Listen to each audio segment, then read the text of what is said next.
Hey everybody, it's your girl Nisi, and this is episode number 3. Woo woo woo woo woo! Today we have our friend Socasm, and joining us a little bit later in the stream for the ones and the twos, it's our boy Fwoxy. We are talking about popular lore, vampires. It's a girl session mostly, so you know how we do. But at the end of the day, we'll be talking about everything from Twilight to the interview with a vampire, Underworld, so on and so forth. A little bit of TVD, originals, all these different vampires, different generations, different things. I'm sorry, I'm playing with my hair. I love it. It's new. It's wonderful. It's not new to me. It's just I'm trying to. It's new to this shirt and this type of outfit, so I'm trying to deal with it like texture wise, I guess. I don't know. Anyways, let me just stop playing with it. But we're gonna have a great episode today. We're gonna just do, title sequence and then get right into it. I hope you enjoy the stream. I hope you enjoy having fun with us. And don't forget to like and subscribe.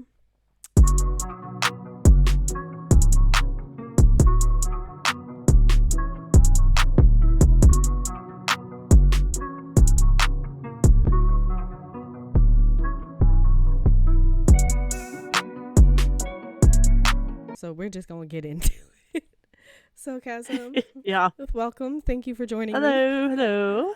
Um, Glad to be here. yeah. So we're gonna hit the hardest one to deal with, in my mindset: Twilight vampires, because Oh boy. Twilight vampires are completely should not exist in my head. The No. the the Twilight's physical. a stain. Let me rephrase that. The physical representation of Twilight vampires and Twilight monsters shouldn't exist. The It's like the glitter project gone wrong. Yeah, I don't know why are they disco balls. like like I know you want to make your vampires unique, which I'm not gonna lie, they did make them unique with some of the mental powers that they have, and that they didn't just give a blanket. Every vampire can turn into a bat.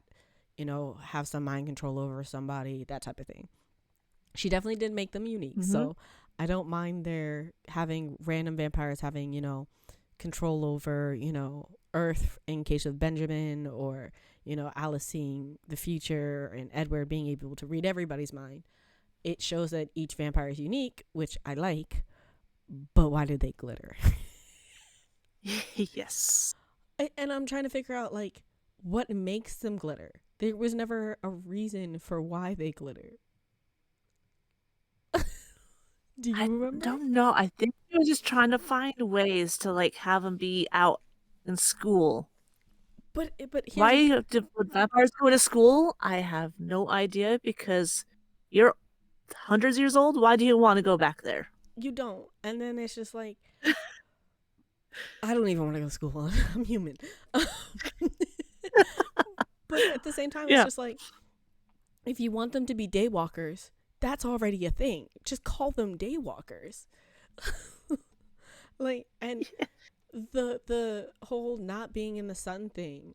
I'm pretty sure if they're in a place that rains year round or is always overcast, you don't really have to worry about them being out in the sun, except for those sunny days, which they'd have to watch out for. But at the same time,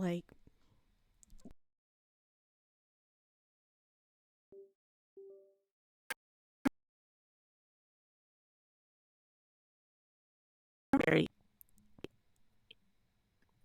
frightening, more hold huggable. on, hold on, hold on, hold What on. happened? My whole side of part of my computer just decided to shut down. It's Oh, okay. No, we're gonna pick it up. What was the last thing you heard me say? Because I'll just edit it.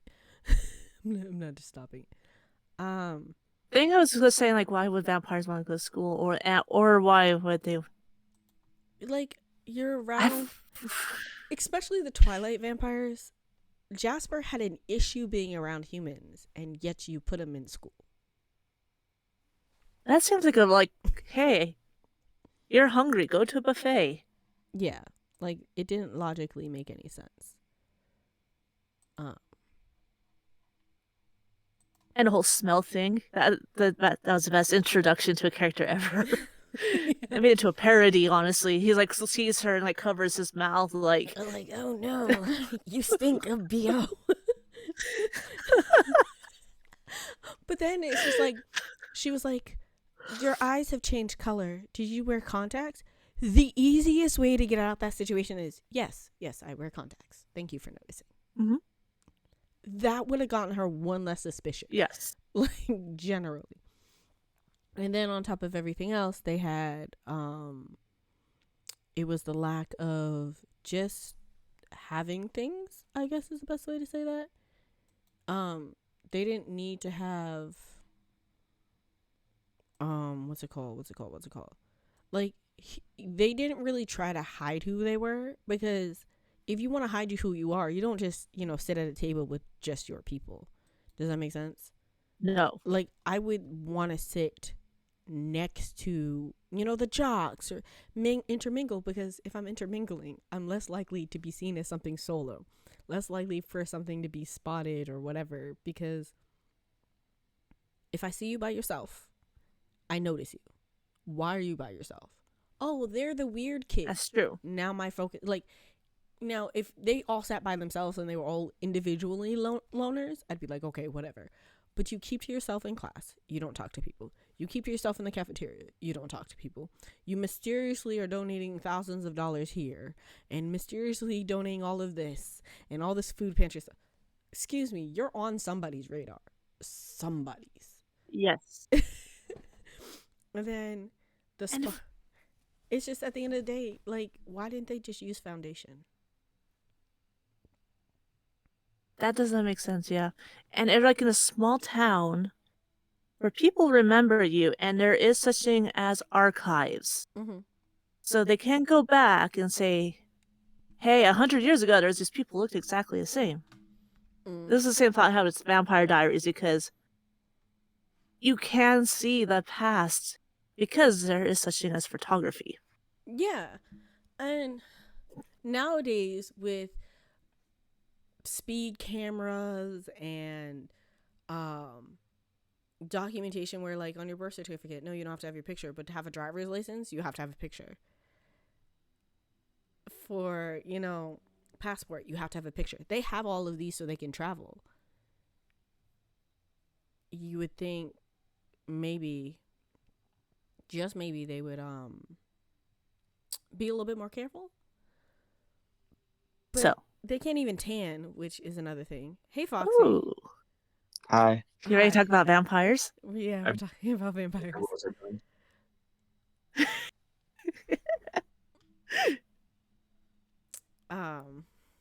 So yeah, we It's were the talking sucky about Twilight episode. vampires.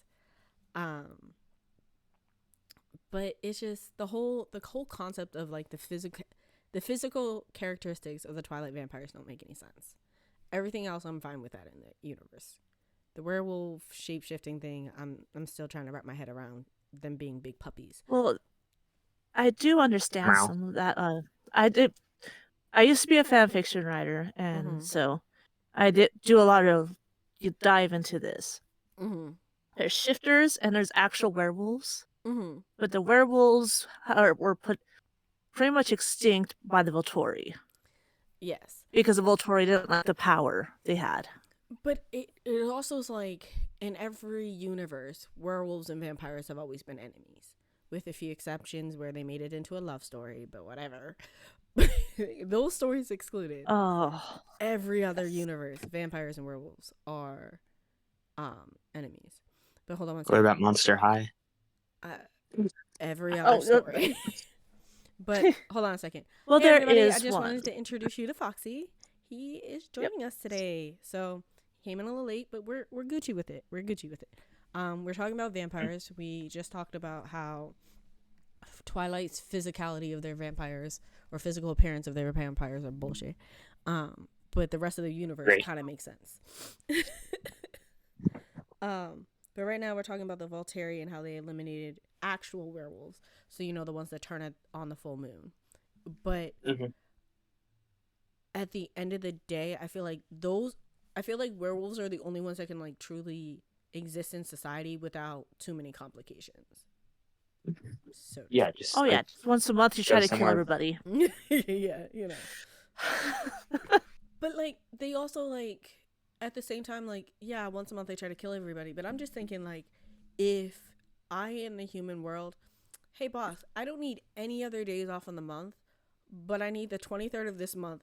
But you could pre-plan having your days off. Like you could pre-plan that Because you know when months it's in going to happen. advance. Yeah. It's not like there's going to be a surprise. Yeah, and then I'm pretty sure, like, as me as having been a manager before, you're telling me a year's worth of you need to be off. Say less. I have your schedule down packed. I don't even gotta worry about you needing. Like, you might need a sick day here and there because you're not feeling well, which is expected. But I know these are your guaranteed days off. And that makes me scheduling your life so easy. Yeah. Like, I would be like, oh, thank you, because I know you're not gonna be here on this day, so I don't even gotta schedule you. It helps.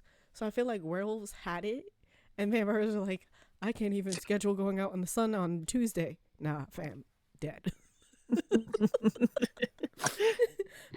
Like, because Caius never explained why he wanted to get rid of the werewolves other than they were powerful creatures in this world. Were they, like, daily attacking vampires or something? No, No, I they don't can only have do it any once a month. What? I have Every other zero day. love for like. Oh, sorry. Wow. You first. Well, it's not like they could really go out attacking the vampires because as far as I know, I haven't watched anything about it or anything. Um, But from what little I know, you only turn like once, rarely twice a month. mhm. So you only have the power for like less than 12 hours, unless they have it all the time. This is true. So for what I remember, there was like the war between the vampires and werewolves. Mhm. And like once a month, the werewolves could come out and like decimate the vampires. So if But I that's was like a every vampire ruler, I'd universe. be like, kill all those people, then they're not a threat. But at the same time, it's just jumping to another universe where they did kind of like a semi decent smart thing as vampires. They the Underworld series Yes. with Kate Beckinsale, Good I one. think her name is. Don't quote me on Beckinsale. I don't know how to say the last name, but she owned that universe. That universe was lit. I loved the first movie because they were like, we're just gonna sit here in our palace and everything's great. And then she was like, nah, fam, I heard a bunch of werewolves, and they're like, werewolves don't exist anymore. We've eliminated the problem. She's like, nah, fam, I just killed a couple. And there's more. And they're like, nah, there's never that She many. is badass. But, and to find out So that she did a badass. lot of her stunts herself, which just made me love that situation like even better. I love when actors or actresses do most or like a good portion of their own stunts because it shows how dedicated you are to your role. But like she in movies in which she has to fight, she's doing a lot of the fighting herself, which is amazing. But their stereotypical vampires made sense, but I understood the war between vampires and werewolves at that point. Like I Werewolves? werewolves, yeah. So See, with Twilight, they I think the same main issue is she did not set up the world right. Like she's like, here's something, here's something, here's something, and did not explain. And then like we got a 10-second blip of the understanding of why shapeshifters were shapeshifters. But in my head, okay, they're shapeshifting into wolves, right? But that region is more famous for bears. There aren't wolves in that region.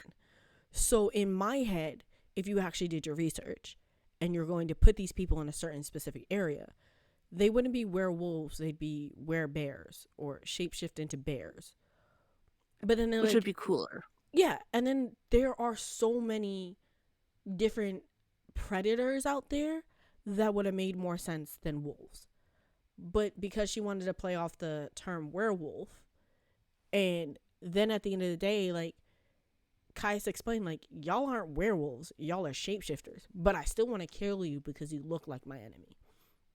And I'm sitting here like, bruh, like, what did they do to you? They didn't do anything. But at the end of the day, those people have lots of big sticks up their ass. Yeah. But Fwoxy, if you've never seen the Underworld series, the story had more origin and they explained a lot more with prequels that were sequels. And then further down in sequels, they did a good bit of like flashbacks. And they Well, you don't. explained kind of what was going on. Well, okay. The only thing that really popped from that is that you said the prequel was a sequel, but that's what prequel means. So, well, no. You didn't have to say a sequel prequel. Well, so in some series they tell you like they do it in chronological order, where the Yeah, prequel comes out first. But so well then that wouldn't be a prequel. technically, if you put it in the right order, it's technically called a prequel. Especially if you make something your main story and you branch off of that being your main story, then that becomes a prequel. If the first movie, for example, was the first thing that happened in the timeline, then that's just the first movie. It's not a prequel. Yeah, I guess. Well, technically, it would be. It's not very much a prequel because they did do an Underworld movie that was like set back. Then that would be a prequel. Before when the werewolves were slaves to vampires. So the main story is Kate's vampire. What was her name? Celine. Celine, and then there's Selena, which was the king's daughter.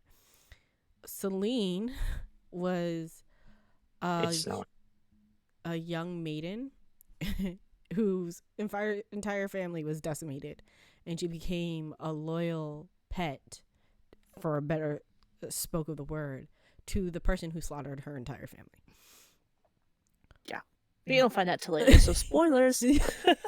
Yeah, I'm gonna put a spoiler tag on the side, be like, just so you know. Yeah, spoiler alert, jump to.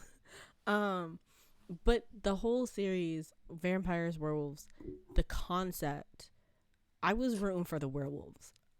I love Celine's character, but I'm always for like that underdog person, and because in Underworld we had no idea why the werewolves were down, I was like, they're the underdog, they need to win this one, and they kind of did, which again, spoiler, was amazing. Jump to. And then they have Rise of the Lycans, which was the prequel sequel thing. And it explained the backstory, which helped develop the universe for 3 other more movies. I think there are like 5 movies in total. But I'm still trying to wrap my head around the last one, because that made no sense to me. Yeah, it didn't. Like, I understand, like, Michael was alive in the last movie to a certain point in time, but they very much, if the original actor couldn't come back, I'm pretty sure they very much could have sprung a different actor, because how hard is it to find a blonde-haired, blue-eyed boy? Respectfully. True. And like, yeah, no, his voice wouldn't been the same, and I understand they were trying to keep like a lot of the characters, or at least the main cast, which is Celine, her daughter, and Michael, the same people. But the last movie, what was it? Oh gosh, I don't even remember the order. Hold on 1 second.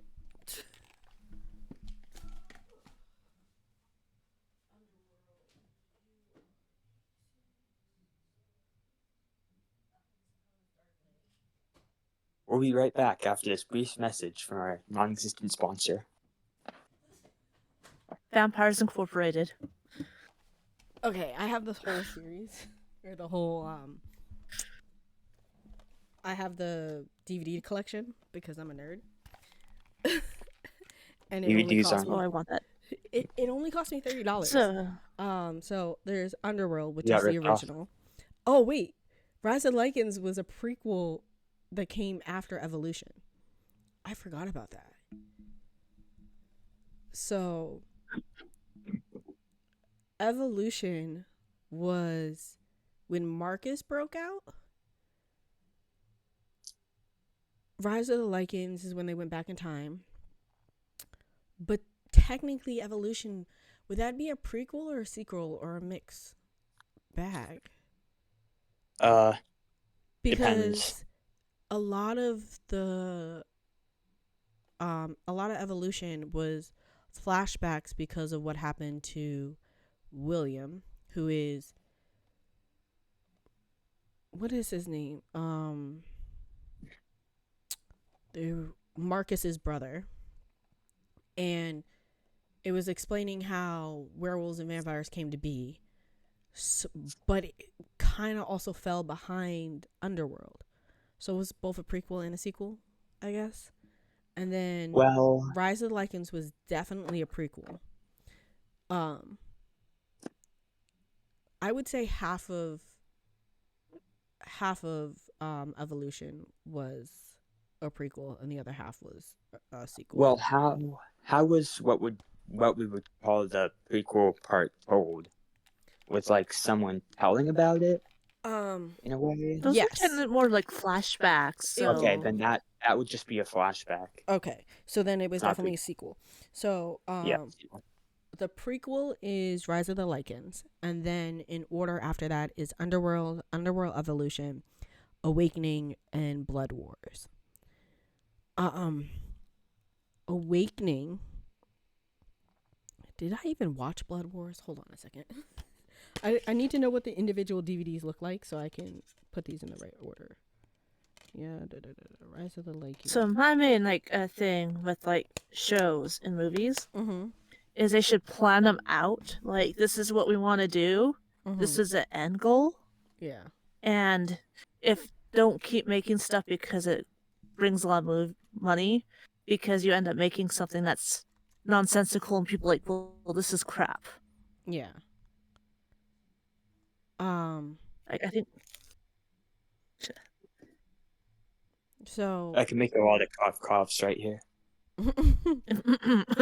Okay, so let's see.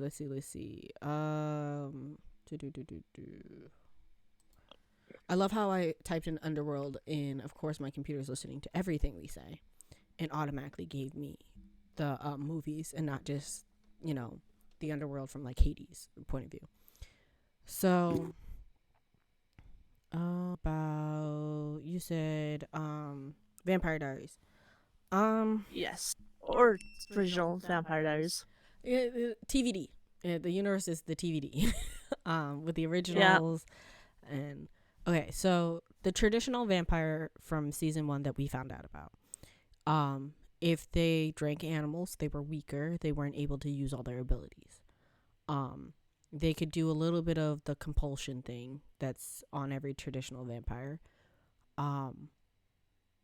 And Damon, that was Stefan. And then you have Damon, who's your traditional vampire who's drinking human blood.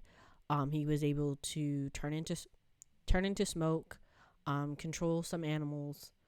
And that was just day 1, first season Damon. But they couldn't go out in the sun, and they had to use magic items to be able to walk around like everyday humans. They were a little bit more careful about where they lived because, past people. But there were also humans in the know. So if they went to someplace and humans were in the know, they could live there, I guess, a little bit longer or whatever. But the Vampire Diaries TV series was a lot different than the Vampire Diaries book wise, because in the book Damon could actually shapeshift into an animal. So I guess the TV version of Vampire Diaries I liked a little bit better because there were more limitations on them, I guess. What do you think about how they did the generational thing for the vampires? I prefer the originals over the Vampire Diaries. Because Vampire Diaries was coming out, I was 18 something, so it was not much of a teen thing. Yeah. I actually watched it as an adult. Okay. And so it's watching the Vampire Diaries is a little bit it was really awkward because of the high school dating with the supernatural elements. And I think they started out strong and then they sort of spaghettied out. Well, what happened is the first season or the first 2 seasons were closer to the book, and then they just went left. And it's just like, if you're going to use the source material for so long, continue using the source material. You don't have to go left. But with them going left, they were able to incorporate more bad guys or more villains or people with different opinions. Originals. Yeah. But I like how in this series that's a little bit different than other ones that I've seen.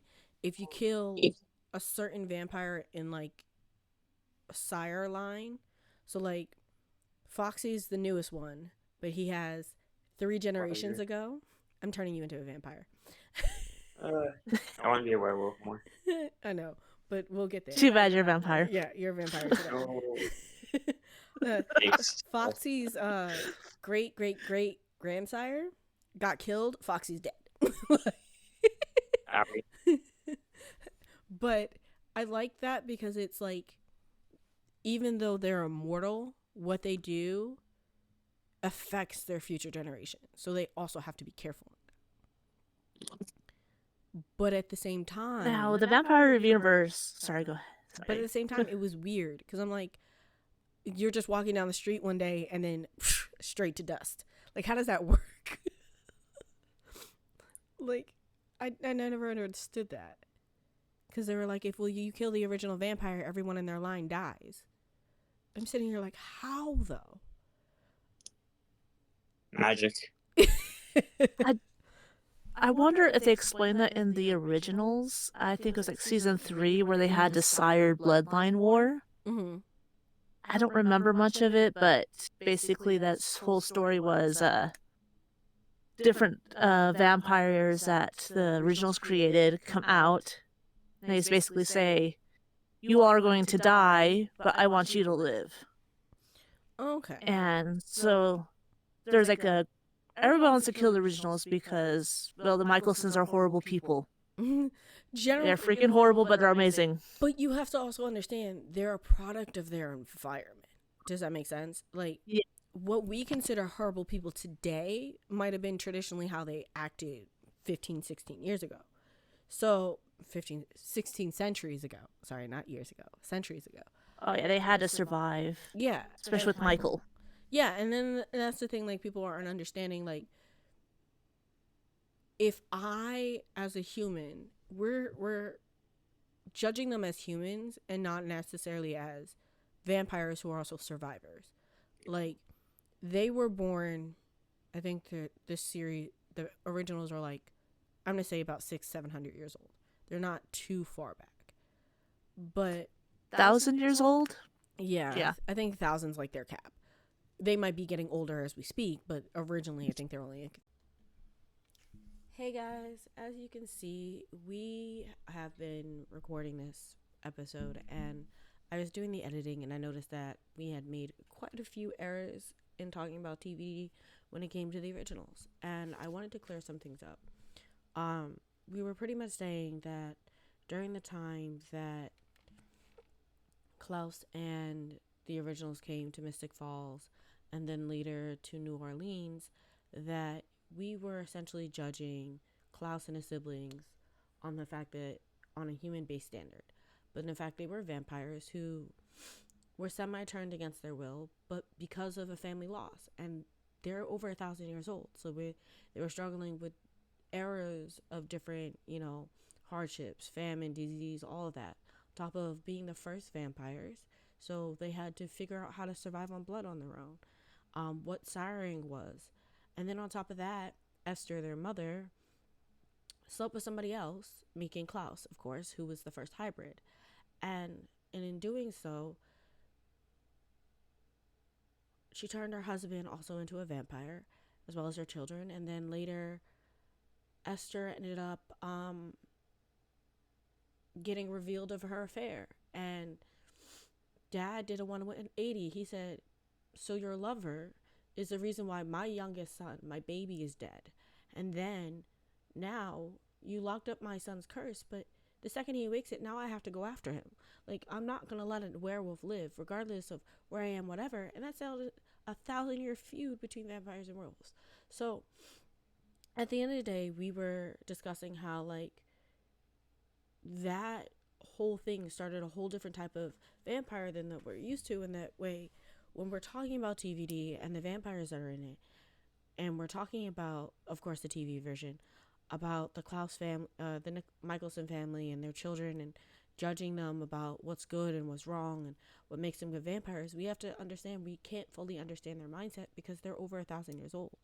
I think the oldest should be like 1,068, not include dad, because dad is older. And then out of nowhere, mom comes back. She brings the brothers that have passed away because of certain situations with the people in Mystic Falls, and then the brothers die again, and then mom dies and dad dies, and then they have to go reestablish a life in a different town, on top of the fact that now Klaus has a daughter to protect. And we're judging them based off of experiences that we could never experience, and hatred and dislike of things that they had to suffer through for 1,000 years. We never saw how hard the struggle was for them to accept that they're now immortal. So now they have to see people they care about live and die. They're never going to be able to hold on to people, so that you have to close yourself off eventually. And we were just talking about how that really affected the way the originals, were in TVD, but we were also explaining like how killing someone, if you have the werewolf gene, starts that gene, and how nature itself was against vampires, so they have an unfair advantage or disadvantage against werewolves. But then at the same time, they are the hardest vampires to kill. So it's just like they knew they were really good at what they were doing, but they also knew that they might have character flaws. And like we see all these flaws in everyday people, but like we're not expected to live 1,000 years. We're not expected to deal with all of that. So we have to stop judging, I guess, the TVD vampires, which is essentially what we're talking about. Stop judging the originals on human standards like we would judge Stefan and Damon, who had a little bit more amenities, a little bit, living further in the future. And I'm not saying that the Michelson children at least weren't up to date on, societal norms, because they were woken up and slept intermittently since the original daggering from Klaus to his siblings. And Elijah never went to sleep.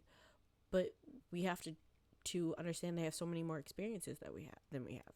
So I cut out the conversation because we were talking about some things, and as I was editing, I was like, no, that person doesn't, and no. So that's the gist of that conversation. I just wanted to give you that overall, because I'm not going to promote or give out wrong information on the podcast if I can help it. So that's that. But sorry about this edit, and sorry that you couldn't see the conversation that we had. It was really good, and I really enjoyed it. But I also want to keep the correct information out there. I don't want to misinform somebody. But if you want to know more about what we're talking about when it comes to the originals and that thought process, we, Socasm and I, can always revisit the conversation with the correct information and give you that. And then as well as go check out TVD and the originals. You can stream them online. It's there. I believe Netflix has it, and I believe maybe HBO Max or Hulu, one of those two have it. So, or even maybe Disney Plus at this day and age. Who knows who has what? But don't be afraid to go out there and watch it yourself. It's a great series, both the TVD and the originals. If you're not, picking up on it, just give it a chance. Even if you just want to understand, there are certain seasons that specifically have the originals, and you can, of course, find like summary of previous seasons and episodes on the internet. So don't let that hit you. But anyways, thank you guys for letting me edit this video and pop in real quick. But it's edit day, so peace. The whole universe just made me cry. The whole universe. Yeah, I, as a writer, wannabe writer, who studied a lot of stuff, it was painful to watch, because I'm like, if you have a foundation, you build on it in a logical way, and you think things through instead of saying, hey, let's do this. Which is what most of the plot lines for that stuff was like, this sounds fun, let's do this.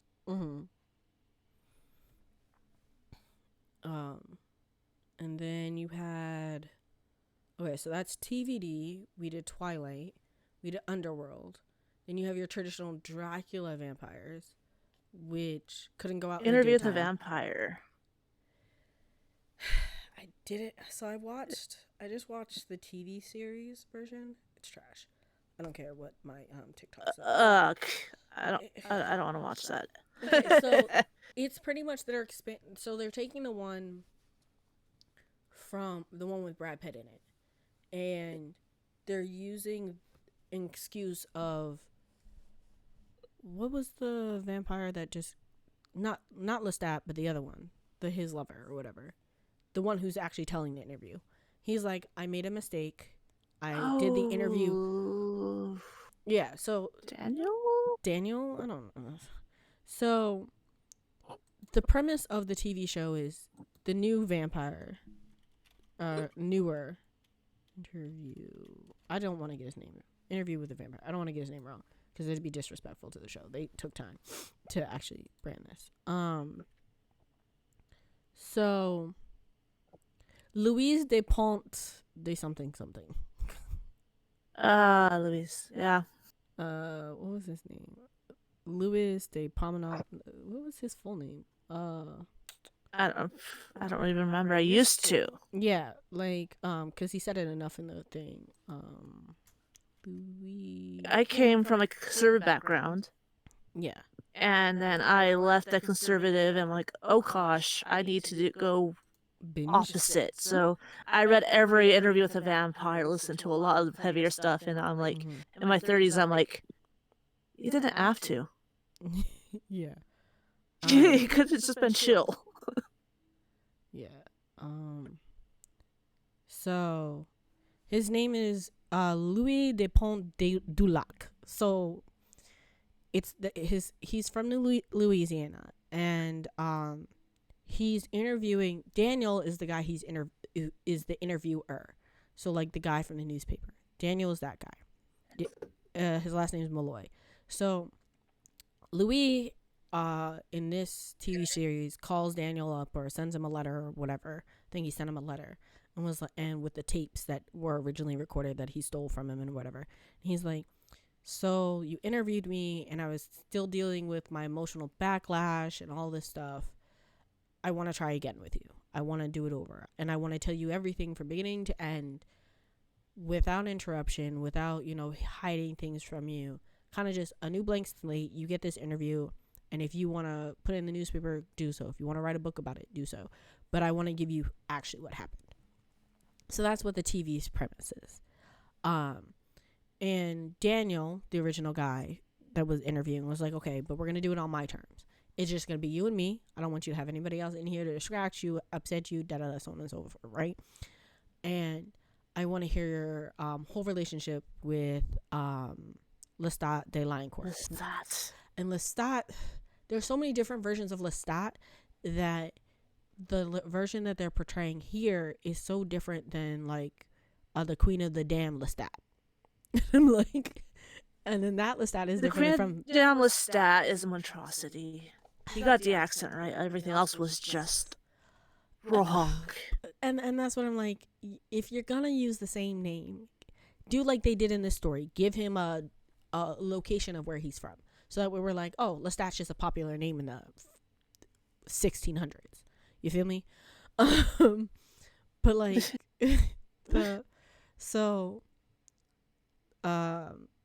Louis is from New Orleans. He has a brother and a sister and a mother. His father just passed away. I'm giving like the basic drop, the thing they give you in the first episode. It doesn't spoil anything. And he's like, I was chilling and Lestat came and hit on me. And I was a person who, because in the original interview in The Vampire and the book, they allude to Louis being gay. But we're now in 2024 and so he's gay. There's no alluding. He's just like, well, most of the characters in her universe are gay. Yeah. And which is cool. But when they were making the movie with Brad Pitt and what was his what's the guy that does the Impossible series? Tom jumps out of Mission Impossible. He also does what's the one where he jumps out of, or it's the plane movie, Top Gun? That guy. Tom Cruise. Tom Cruise is in it. Yes. Tom Cruise is Lestat and Brad Pitt is Louis. So. I think he did a great job, to be honest, but that's probably my take. I like the original couple. Then I do like the sequel couple, the TV show couple. Because I watched the first episode and I was like, I'm not really into watching a bunch of sequels or remakes. But before I, throw this one in the trash and don't watch it, let me see what it's about. Homeboy was very sus from the beginning. Like, Lestat had no chill whatsoever. Lestat is chill. Like, he came in and he was like, he watched Louis beat somebody and then says, that's the one I want. And then we find out the person Louis beat just a little bit was his brother. And I'm sitting here like, wait, pause? What? Yeah. What? Yeah. Pause. I was a whole pause. I said, no, this is what? So I continue the first episode. His brother commits suicide in that episode. And so. What the? Yeah. And that's how his journey to becoming a vampire became a thing. Because he was like, oh no, I'll just ignore Lestat. I don't want to become a vampire. I don't want to do this. I don't want to do this. I don't want to do this. Lestat, leave me alone. You're ruining my life. You're ruining my relationships with my family. Da da da. I don't want to do this. I don't want to do this. And then his brother commits suicide. And he's like, you know what? I'll do it. And I'm sitting here like, how is that your turning point? And then his mom blamed Louis' mom blamed Louis for his brother jumping off the roof. And she's like, you had to say something for him. You had to say. He was like, no, we were having a normal conversation on the sunrise that we've watched hundreds of times before. And he decided to, just walk off the roof. That's not on me, but mom blames him. And then, it was just a whole roller coaster after that. And I just sat here like, what in the F happened? It made me turn it off because there's too many. First of all, I don't have a problem with black actors, but there was no reason for you to make Louis a poor black person who was struggling to keep his family afloat. It didn't make any sense logically in the time That period. completely changes a character because he was a rich plantation owner. Yeah. So in the story, his dad, he's a black person. His mom is black, his sister is black, and his brother is black. So dad had to be black. There's no way you could make that a white person. But his dad owned a portion of land that had sugar cane. But when they had to pay for the funeral and everything that came with dad, they had to sell the land to continue the comfort of life that they had. And I'm sitting here like, what? Respect. I mean, that's a cool story if you did an original character. Yeah. That is a really cool story. But they went with changing the character original. completely. Yeah. So then all of that came along. But the vampire versions of them, they're reading minds. They're the typical vampire. They can read and control people's minds to an extent. They come and go as they like, whatever. I didn't see any, I mean, they did kind of do a fog thing. They have super speed. They were able to get their, people to forget that they had their blood sucked. They were able to heal the wounds, all that stuff. It's a typical vampire. Did I enjoy Interview with a Vampire? Brad Pitt, yes. This new one, no. Would I suggest anybody watch it? No, don't waste your money. Really, don't waste it. Because it's only on AMC. So you have to have an AMC subscription to watch it. So this is probably public news. Like, everybody knows this. Mm-hmm. But after the Queen of the Damned fiasco, yeah, Anne Rice is like, no, this is not being adapted to anything else. I'm just going to keep writing books. Yeah. She stopped writing. She started writing vampires, werewolves. Mm-hmm. She did some Christian and then went back to writing vampires. But, so she had already given permission for Interview of a Vampire. But she didn't put an end date on it. So they were allowed to make the adaptation that they're making now. That's how that went. Yeah. Queen of the Damned Lestat. I think it's my favorite version of Lestat in Lestat's wild phase. So whenever yes, you I do that. Yeah. If if I wanted to see Lestat being wild and, you know, party drunk and all that, that's the Lestat that I want to see. Because he kind of didn't have, you know, inhibitions. He didn't really have any control over things. And his maker kind of was like, oh, you effed up too many times. I'm not going to take care of you anymore. So he went from being taken care of as a child, but when he went into his unruly teen stage, dad was like, oh, no, hands off. And then you wonder why he's a party guy who wants to stay doing rock and roll his entire life. And it made sense. But just to naturally be that way didn't make sense to me. And the thing he had with the redheaded girl did not happen in the book. He Not liked even her. that. He flirted because he was a flirter. Yeah, but like, She was supposed to be a twin too. yeah, and then she was okay. So when they originally did like the director's cut or whatever, they had her little sister be killed or whatever, or her twin sister be killed. But then they shortened it, cut everything out, and we got what we got. They even cut out Anne Margaret, the aunt that was a vampire watching after generation and generation after generation of all these people. Her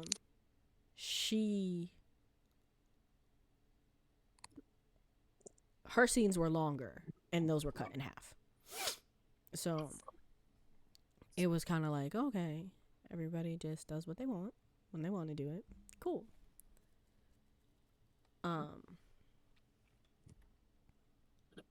But overall, it was a whole mess, the whole movie. And I didn't understand why his maker was so against Lestat meeting the queen, because he's like, you were so addicted to her blood, but then did nothing to stop Lestat looking for her. Yeah. Because reasons. And then when he found her again, instead of like saying, oh, it's probably not the... And he never explained why we don't wake up the queen and the king. We never explained, like, if me as a person, I'm like, hey, child of mine, I don't want you touching the stove because it's hot. And your child's like, what does hot mean? Well, hot means that your skin can't handle the heat and you'll get burned and injured. He was just like, don't go here. And when Lestat was like, why? Marius. Yeah, Marius. He was like, don't go here. And he was like, why? Because I said so. When has that ever worked in the history of telling a child? Like, I feel like even if you told Lestat everything, he'd be like, okay, let's try that and just do it, because he has that personality that pushes boundaries and like, dude, I want to do this because I want to. But then we also was kind of like iffy about it is that the queen was already waking up, which is why she was able to communicate with Lestat. But she decided to get divorced in the most painful way for her husband. But like, how do you... I never understood the whole marbling effect, right? Because none of these other vampires could do it until Aunt Marguerite drank the queen's last drop of whatever. And then she was finally able to sleep in a marble statue then? Yeah, it's been so long since I read the books, but it's one of the few cases where I think you should read the books instead of watching it, because they make more sense. Yeah. Even with like the Dracula movies, the movies were somewhat on point, but I would suggest anybody who wanted to really understand Dracula to go ahead and read the books. The book was so much better. And that's usually how books are. They are better than the movies. Yeah. Name a movie that was better than a book. There's actually some, like, very rarely. It's rare. It's once rare. in a while. It's like Unicorn. Yeah. Yeah. But I also have to understand, like, certain movies that, like, have series that they're following. Some are better than others. Oh, hello, husband. Oh, yeah. Hi, husband. They're saying hi. And I'm fine. How are you?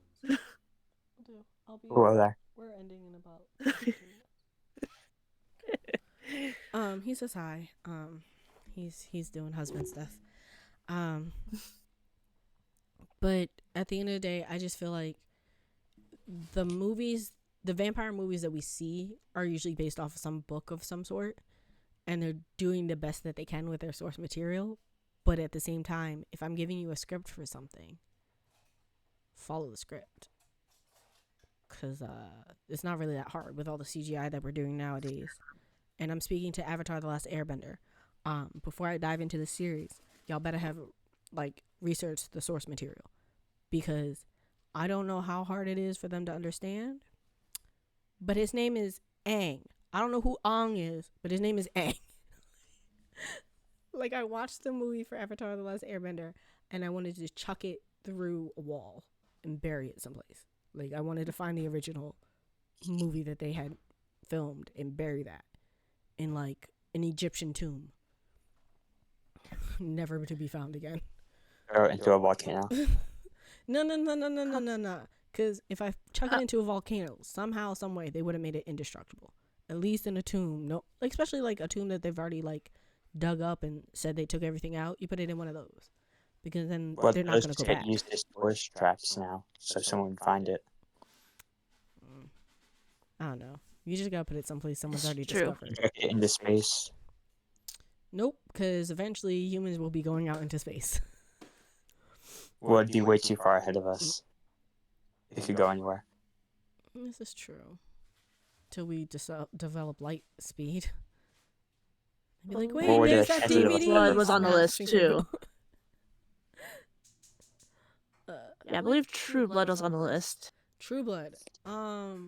Let's make that our last one. True Blood vampires. Who was your favorite True Blood vampire and why? I liked the bratty blondes. Klaus was my favorite. Then I liked Lestat was my favorite for years, so it's gotta be. I almost said Bill. Eric, yeah. Eric's my favorite. Bill. Bratty blondes, I guess. I understand where Stephanie Myers got her inspiration for Edward from Bill, because they're both broody little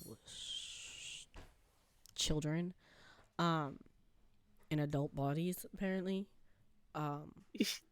Because technically Edward was turned in a time where he was officially an adult, so I have to call him what he is. Also, he preyed on to a 16-year-old girl, so pedophilia. Cool. That's always great. And I think in the book she was only 15, so it doesn't make it any better. But True Blood, Bill, I couldn't stand him after one season. I was like, girl, there are so many better options. And then she had Sam, and she stayed with Bill, and I was like, I don't know. Sam what drugs you was are. Great. Yeah, I was literally, I don't know what drugs you're on, but you have better options, and you just chose that. Well, he saved my life, and he did it. No. Give him. Sam was fantastic. Don't they marry in the books? I don't remember. They do, and it's so sad. I had hope for True Blood. I really did. I did like the diversity of magical creatures in True Blood, because they said, "Let me grab one, grab all." Everybody had a thing. Oh, yes. My favorite non-magical creature that was in that series was Lafayette. Oh, Lafayette was the best. It's just the attitude, it was just everything. Lafayette was like, "You gonna eat my food? Well, I don't want it to have AIDS." Guess what? It was built with eggs. And the best character. Mind you, Lafayette didn't have AIDS, but he was just like, so you say, so it will have. And I was just love him so much. And he was like, "You already drank the beer with AIDS in it." Just bro. I was like, I don't think you know how AIDS works. You can't digest it. Well, it's a small town in Louisiana, so. And then they made every stereotype that you could have the best of that stereotype. So like the Yes. country guys were as country as you could get. And then like they made a distinction between like the country guys and the hicks, but the hicks were like hick 100. And then like they were like, Lafayette, we need you to be as black as you can be, but also be as gay as you can be. But and then he did it. and he did it so well. And it's just like, it made me respect like sassy gay guys, because I'm like, I see a little Lafayette in you. I can dig with that. But then I see other ones that I'm like, you're a whole woman. There's a difference. Like, how did you get here? Which is why like today's temperature, I can't open my mouth when I see certain people or see certain activities, because I'm like, you're gonna get canceled or jail time or some form of hate crime. So I'm just like, you had examples and you went left. Like, and even like some of the people that are very effeminate gay men that are popular, they're still like men. Like Sidney Poitier. He wears high heel boots consistently through his career, and he was still very much a man. And I'm trying to understand. I'm trying to get it. But it's all good. It's all good. But yeah, that's all the vampires that are popular. As a writer, like someone who studied like the writing, never actually got far in it, but studied enough of it. I think True Blood stands out because it has consistent world building. Like starts with a small town, and they start building up on that, and it still mostly makes sense. They didn't lose and they still keep the a lot of characters their origin mostly themselves. Yeah, they didn't lose a lot of their origin when they built their world. They're like, okay, the vampires act X, Y, and Z. The werewolves act X, Y, and Z. They're in this one particular town. You have to go 300 miles to get to here. But we kept that mile and distance the same. That town's going to be different from this town. But this main town we're going to still stick to and whatever. In every season they had, the town stayed the same. Like, there weren't random shops that were built up or, scenery that changed. The characters had character development, but at the root, they were still the same person. 100% of the storytelling was a continual story. Where Twilight, Bella, the only person that didn't change in Twilight was Bella. Bella was like, I'm bored and have no emotions, but I'm feeling really upset. But now I'm really happy with no emotions. And what's her? Kirsten Stewart is the actress. I was like, okay, great. You're trying to portray a moody teenager that doesn't really express herself, which was kind of similar to what the books were. But then the next movie she did was Snow White and the Huntsman, and she had the exact same facial expressions. I said, that's not it for everything. Like, I promise she only has one face. It's like, I promise you, that role's dynamically different. I was like, Snow White was a wonderful, every rendition except for Snow White and the Huntsman. Snow White had a face she was smiling and she had positive energy. I'm pretty sure Snow White would have slayed in a jail cell, being like, oh, I could bring the birds in over here and make this a little chipper over there. Like, that's Snow White. When I hear about Snow White, that's what I hear. Yeah, and even in the time, Snow White was accurate in the time that, like, if Snow White went to war, she'd still be wearing, like, the chainmail and stuff because she has to fight for her people. Like, that would still technically be right. But she would still be that chipper person. And here she was like, I'm depressed. I have 3 weeks before I'm committing suicide. I've lived this long. It's all good. Like, that's what Kirsten Stewart was giving me through the movie. And I'm like, bruh, you can't. Like, that's a different character. Like, you ruined Snow White for me. And, like, even if they're basing it off of, like, the original Snow White before Disney touched it, Snow White still had a cheerful demeanor on a level. It wasn't super happy, but she had a cheerful demeanor. So I scratch over my finger. I kind of wish that certain people would stay in certain roles. But did you see the new Charlie's Angels with Kristen Stewart in it? No, I haven't seen a lot of new movies recently. Well, it's not brand new. It's probably a couple of years old now at this point. But she has more than one facial expression. I was so excited. She learns how to act. Really? Yeah, she had. I think she had 3, but like that was better than the one. I'll take it. 3? Yeah, she had 3. It was so cool.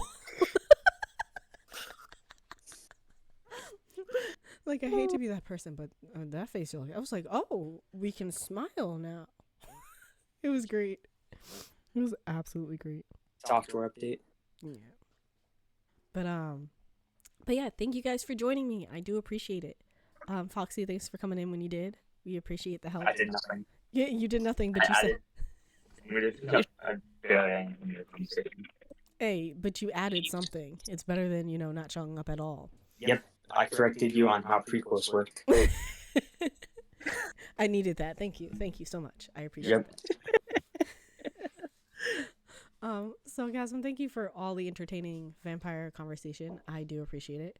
We will make this a wonderful, wonderful future recording. But yeah, if you want to hit me up on any other discussions, just let me know. We'll get back to this little group chat. Maybe something Fwoxy can, join us in and have a conversation with us. I probably will. The definition of a sequel. Yeah.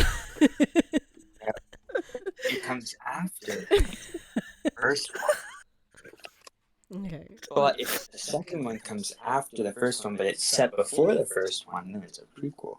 Oh, okay. Well, thank you for that. I appreciate you guys. Stay blessed. Yeah.